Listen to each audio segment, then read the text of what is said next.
ನಂಬಿಕೆ ಎಲ್ಲಿ ಇರಲ್ವೋ ಅಲ್ಲಿ ಅಸಮಾಧಾನ ಮತ್ತು ಅನುಮಾನ ಇದ್ದೇ ಇರುತ್ತೆ. ನಾವು ಪ್ರೀತಿಸುವ ವ್ಯಕ್ತಿಯ ಜೊತೆ ಸಂತೋಷವಾಗಿ ಇರಬೇಕು ಅಂದರೆ ಮೊದಲು ನಂಬಿಕೆ ಇರಬೇಕು. ನಂಬಿಕೆಯನ್ನು ಹೇಗೆ ಇಡಬೇಕು, ಅದು ಹೇಗೆ ಹುಟ್ಟುತ್ತೆ? ಒಬ್ಬರ ಮೇಲೆ ನಂಬಿಕೆ ಬರಬೇಕು ಅಂದರೆ ಮೊದಲು ಅವರನ್ನು ನಾವು ಚೆನ್ನಾಗಿ ಅರ್ಥ ಮಾಡ್ಕೊಂಡಿರಬೇಕು.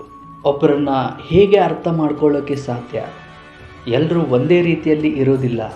ಸಮಯ ಸಂದರ್ಭ ಹೇಗೆ ಬದಲಾಗ್ತಾ ಇರ್ತವೋ ಹಾಗೆ ಅವರು ಕೂಡ ಬದಲಾಗ್ತಾ ಇರ್ತಾರೆ. ಹೀಗಿರುವಾಗ ಒಬ್ಬರನ್ನ ಹೇಗೆ ಅರ್ಥ ಮಾಡ್ಕೋಬೇಕು? ಈ ಒಂದು ಪ್ರಶ್ನೆ ನಮ್ಮಲ್ಲಿ ಬರ್ಬೋದು. ಒಬ್ಬರನ್ನ ಅರ್ಥ ಮಾಡ್ಕೊಳ್ಳೋದು ಅಂದರೆ ಅವರು ನಮ್ಮ ಮಾತುಗಳನ್ನು ಕೇಳಬೇಕು, ನಾವು ಹೇಳ್ದಂಗೆ ಇರಬೇಕು ಅಂತ ಅಲ್ಲ. ಎಲ್ಲರಲ್ಲೂ ಹುಟ್ಟಿದಾಗಿಂದನೇ ಕೆಲವೊಂದು ಸ್ವಭಾವಗಳು ಇರ್ತವೆ. ನಾವು ಅವುಗಳನ್ನು ಅರ್ಥ ಮಾಡಿಕೊಂಡ್ರೆ ಸಾಕು. ನೋಡಿ, ಉದಾಹರಣೆ ಹೇಳಬೇಕು ಅಂದರೆ ಕೆಲವೊಬ್ಬರು ತುಂಬ ಕೋಪದಲ್ಲಿರ್ತಾರೆ ಯಾವಾಗಲೂ.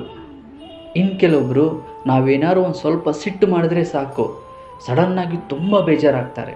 ಇನ್ನು ಕೆಲವೊಬ್ಬರು ಯಾವುದನ್ನೇ ಆಗಲಿ ಸೀರಿಯಸ್ ಆಗೇ ತಗೊಳ್ಳೋದಿಲ್ಲ. ಈ ರೀತಿಯಾದ ಸ್ವಭಾವಗಳು ಎಲ್ಲರಲ್ಲೂ ಇರ್ತವೆ. ಇಂಥ ಸ್ವಭಾವಗಳನ್ನು ನಾವು ಅರ್ಥ ಮಾಡಿಕೊಂಡ್ರೆ ಅವರ ಮತ್ತು ನಮ್ಮ ಮಧ್ಯೆ ಯಾವುದೇ ರೀತಿಯಾದ ಮನಸ್ತಾಪಗಳಾಗಲಿ ಜಗಳಗಳಾಗಲಿ ಬರೋದಿಲ್ಲ.